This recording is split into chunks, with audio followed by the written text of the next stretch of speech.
Don't forget, you can reach the latest episode of Potomac Watch anytime. Just ask your smart speaker, play the Opinion Potomac Watch podcast. That is, play the Opinion Potomac Watch podcast.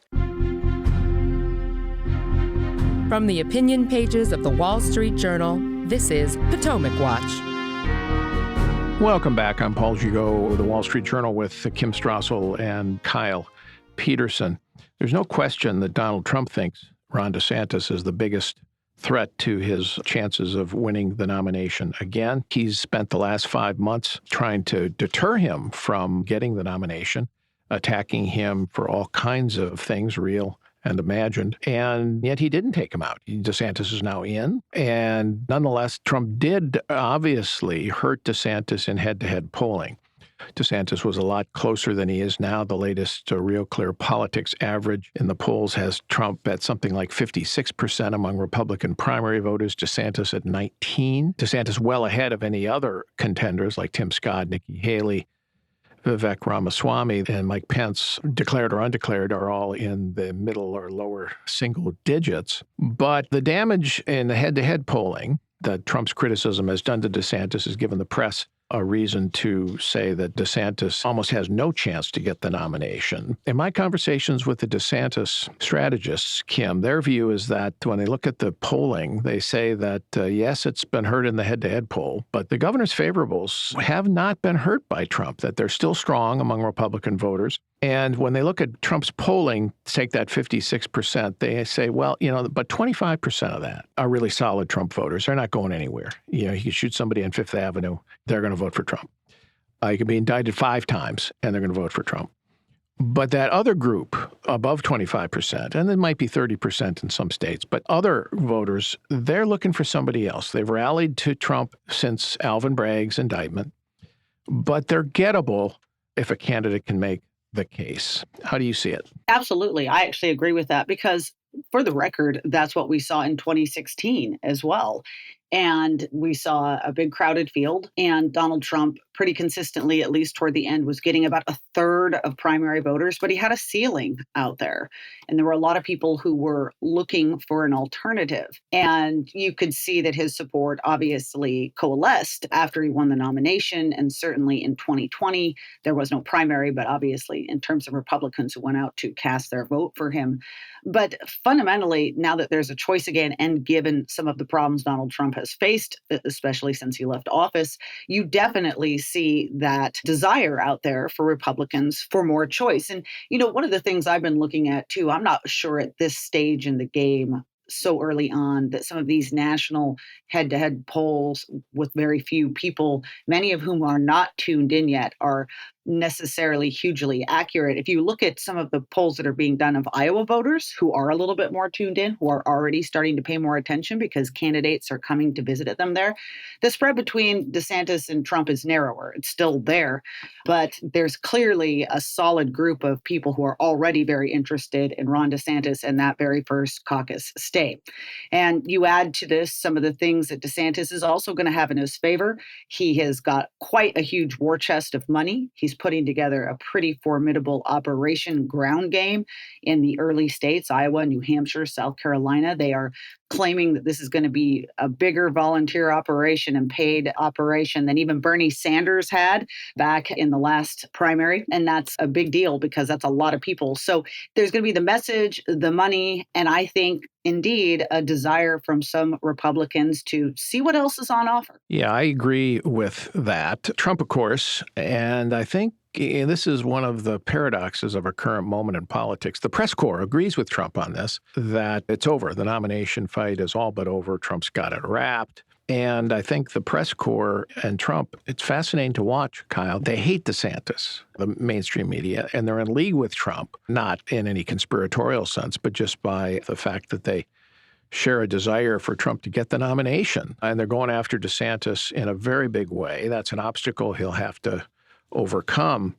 But I don't think this is over. And particularly when you look at the biggest fact in American politics right now is that you have us moving toward a 2024 campaign and election for the president with Joe Biden and Donald Trump, the leading candidates in the two parties.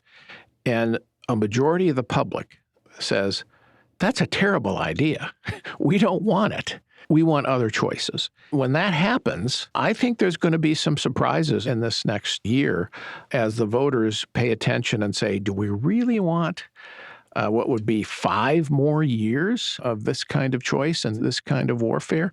I think there's an opening for somebody in both parties, frankly, to shake things up and make this a race. That sure seems right to me. I mean, we may end up with that Trump-Biden matchup again, but if you think about where we are in the cycle, President Trump announced that he was running for office on June 16th, 2015. So that is still a month into the future from where we stand now in the current cycle. If you look at the polling in the 2016 race, at this point, it was Jeb Bush leading the pack with a whole bunch of other people at 8 or 9 or 10%. We're still a long way from these primaries.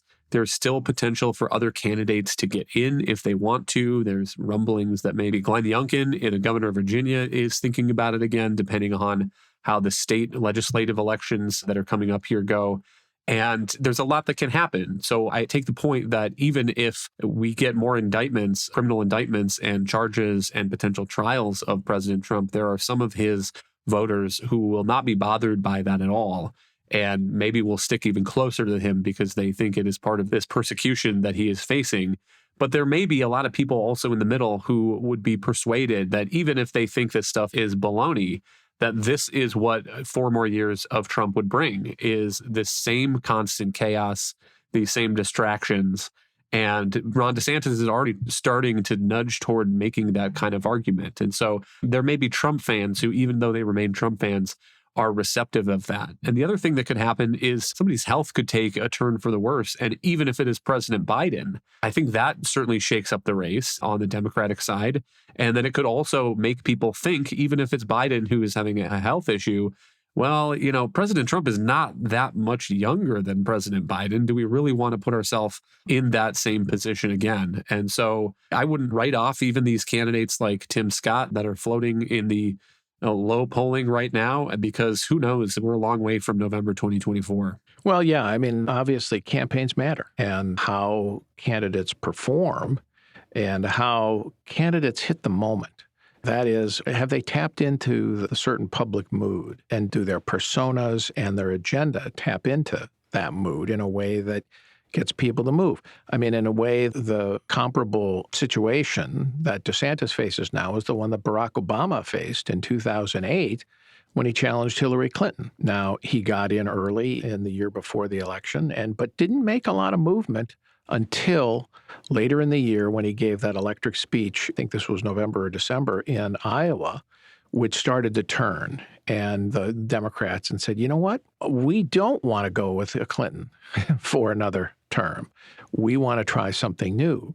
And I think that there's the potential for that to happen on the Republican side, certainly this time. Now, if DeSantis doesn't perform, if he turns out to be too wooden, if he turns out not to be able to have the right policies that appeal to enough Republicans in this current Republican Party, he won't catch fire. And then, maybe somebody else will. But I think there's that potential there. And I think press makes a mistake in writing him off. A huge mistake. And look, we should be really happy that Republican voters are going to get this very wide field of very different voices and a choice, because you are going to see a lot of different approaches out there. You are already seeing them. Tim Scott's got much more of a kind of optimistic approach to the country, not as specific as we've talked about here on details and policies.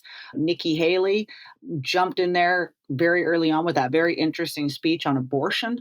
They're going to get a lot of different ideas and approaches. That's something I'm actually excited to hear, especially as we move into the debates. Maybe a lot more policy detail on how people would lead, what their approach would be. And yeah, the gorilla in the room always is going to be Donald Trump. But there is this interest in some other voices and different people. And we're going to get a real debate out there. And this is still early days. One thing that's really great about primary campaigns is they are a hazing to see if you have what it takes to be president. It's the ultimate test. And so we're going to see some candidates fizzle out. We're going to see some rise to the challenge. Some may look very different a couple months from now than they might look now. That's just the nature of political campaigns. But again, I think the great news for Republican voters is that unlike on the Democratic side, they are getting a choice. We're going to have a lot more to say as the days and weeks unfold about the contrast between Donald Trump and Ron DeSantis and the rest of the Republicans on policy issues. No need to go into those today. They will certainly unveil themselves as the days go on, and we can parse those.